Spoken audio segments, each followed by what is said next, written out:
Hi guys, how are you? Welcome back to Unstop Biology. So till now in the preceding videos, what we have covered that male and female gamete in flowering plants are produced in pollen grain and embryo sac.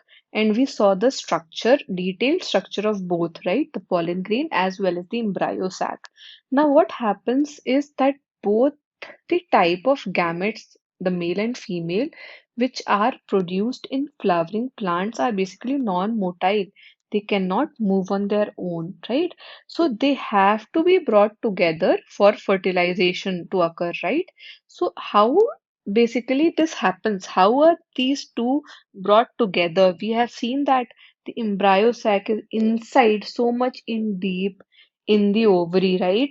So basically pollination is that method. Through pollination, we transfer the pollen grain to stigma of the pistil, the female reproductive part, right? So transfer of pollen grains which are shed from the anther, where to stigma of a pistil is known as pollination. Now, pollination can be of different types, right? So we will discuss different kinds of pollination as well.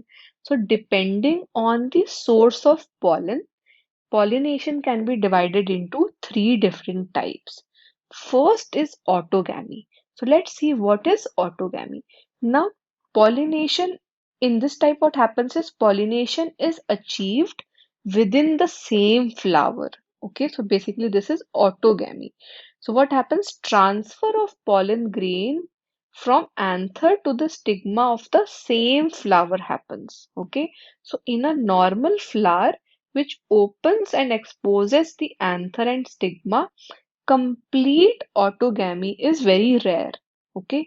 Now, in such flowers, autogamy requires synchrony in pollen release and stigma receptivity. So basically, when the pollen is getting released and and at the same time the stigma should be ready to receive it, right? So there should be a sync between the two, right? And anther and stigma, both of them should lie close to each other because you do not have any kind of gamete agent, right, for pollination.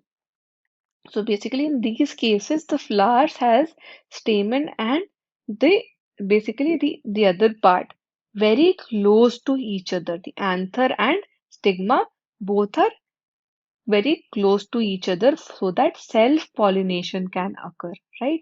So there are many plants like Wisteria, like Oxalis or Commonilla, wherein they produce two types of flowers. Okay, the first flower is Chasmogamous flower, and the other flower is Cleistogamous flower. So let's see what these are. So Chasmogamous flowers are similar to flowers of other species with exposed anther and stigma. Okay, so they are very similar to other species and they have exposed anther and stigma. What are cleistogamous flowers? So cleistogamous flowers do not open at all.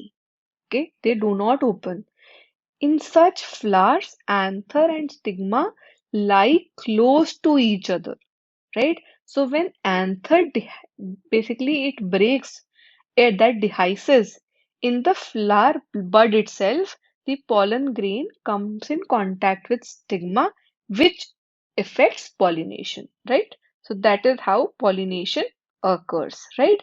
That is why cleistogamous flowers are invariably autogamous, as there is no chance of pollen to land on the stigma, right? Because the flower itself is completely closed.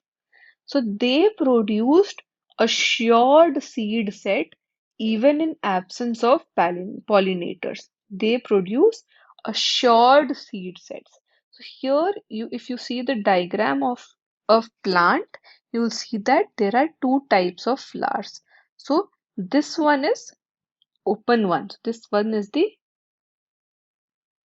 chasmogamous flower. Okay, and here down you will see the closed bud kind of flower, which is nothing but leads to gamous flowers. Okay, so many plants that have autogamy have two types of flowers. Now the second type of pollination is G-tonogamy. Okay, so let's see what this is.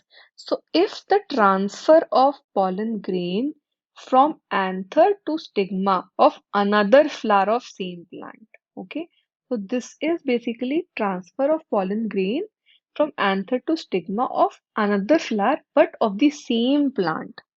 Okay, so although this is functionally cross pollination only, but and it involves a pollinating agent, genetically, if we see this, it is very similar to autogamy since the pollen grain is coming from the same plant, right? So here again, the genetically it is very similar to autogamy, wherein there is pollination within the same flower. Here it is happening from another flower but from the same plant, remember, right? Now the third type is xenogamy. So in xenogamy what happens is the transfer of pollen grain from anther to stigma happens in two different plants, right? So transfer of pollen grain from anther of one plant to stigma of a different plant, right? So this is the only type of pollination, okay, which presents or which brings genetically different type of pollen grains to stigma. So here the the new offspring that they're going to make, the new plant that they're going to make is made of two genetically different plants because pollen grain is of a different plant and the egg which carries the female gamete is of a different plant, right? So these are the various types of pollination. Now, how does this pollination happen? So basically, there are various agents of pollination which helps in pollination, right? So basically, plants and animals both, right, are used to achieve pollination. So plant use both the factors, abiotic factors like wind and water, and biotic factors like animals as agents of pollination.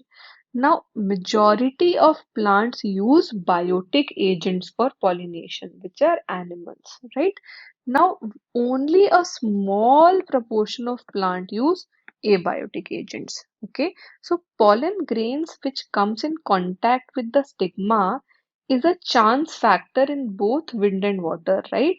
So if by chance it comes in contact with the stigma, the pollen grain, right, then the pollination happens. So in order to compensate for this loss, in order to compensate for this uncertainties of pollen grains, flowers produce a huge amount of pollen. Okay, when we compare it with the number of ovules available because any which is ovules are enclosed inside, right? But pollen grain might or might not be reaching the stigma through water and wind. And to compensate for that, the flowers produce enormous or huge amount of pollen if compared to number of ovules, right? So the first one is pollination by wind. Now, wind pollination is the most common amongst abiotic pollinations. So it is the most common amongst abiotic pollination.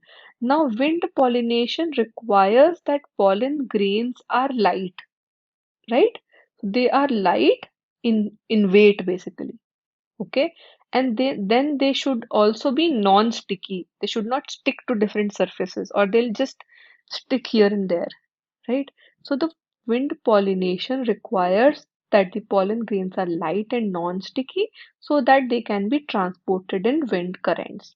Now, they often possess well-exposed stamens so that the pollens are easily dispersed into wind currents and even large, often feathery stigma so that they can easily trap the airborne pollen grain. So it helps with plants who have well exposed stamens and big stigma, right? So wind pollinated flowers, they have a single ovule in general, so in each ovary, and numerous flowers are packed at one place, right? So that the pollen grain with the help of wind will land into one or the another flower basically, right? So wind pollinated flowers, they have one single ovule and numerous flowers packed into the inflorescence, like the corn cob. This happens in corn cob, right? So wind pollination is very common in grasses usually. Okay. Now what happens in the other kind of pollination agent? So the other one is water pollination, right? So what happens in water pollination by water? This is now very rare and is limited to almost about just 30 genera, and that too mostly monocots, like say Hydrilla or Zostera. So there are various freshwater or marine grassy grasses where it happens. Okay, so now, if you will recall in the previous chapters, many chapters, we have read that water plays a very important role in the transport of male gamete in case of algae, bryophytes, and pteridophytes, right? So basically, there the need for water is more because these are water plants. Many are water plants, right? Now, n- now even it is not necessary that all water plants use water for pollination, right? So, in majority of aquatic plants like water lily or water hyacinth, the flower they emerge above the level of water and they are pollinated either by wind or insects. Okay, as in what happens in case of the land plants. Okay, what happens in Vallisneria? So there is a female flower, okay, that reach the surface of water by a long stalk, and the male flower or pollen grain are released onto the surface of water, and then those are carried passively by water current. Okay, so this happens. Now, what happens is in another group of water pollinated plants such as sea grasses, the female flower remains submerged in water, okay, and pollen grains are released inside the water, okay. So pollen grains in many such species are basically very long ribbon like, and they are passively carried inside the water, not on the surface, okay. And some of them they reach stigma and they achieve pollination, right? Now in most of the water pollinated species, pollen grains are protected by wetting, okay, so they are protected from wetting. Okay, so they're not wet by a mucilaginous covering. So there's a mucilage-like covering which protects the pollen grain, right? Now, basically, both wind and water pollinated flowers are not very colorful and they do not produce any nectar. So why is it so? Because colors are there bec- to attract different animals and insects. In the same way, nectar is there because it serves as food for many insects. So, if you see flowers who are brightly colored or who produce a sweet or a liquid or a nectar, it's basically to attract animals which serve as pollinating agents. So majority of flowering plant use a range of such animals as pollinating agents. So let's see what is animals as pollinating agents.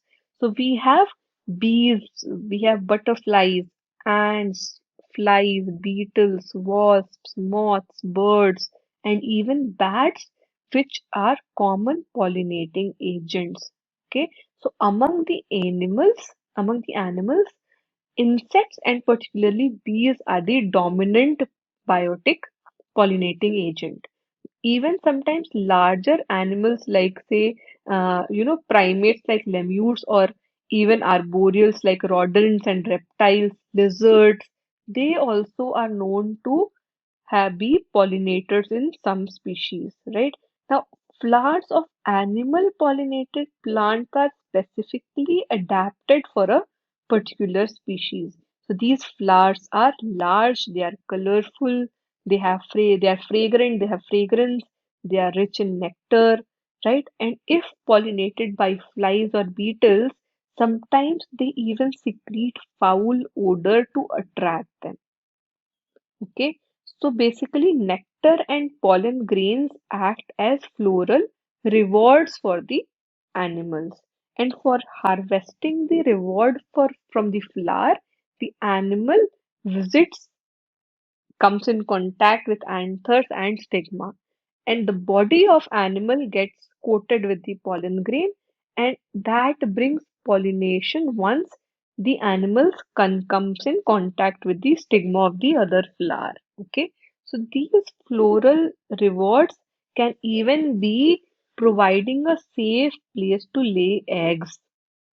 Okay, so because what happens in is that there are very tall flowers, very big flowers, which helps the insect or the animal to lay eggs in return of pollination. So, like tallest flower of Amorphophallus, which is almost 6 feet in height, right?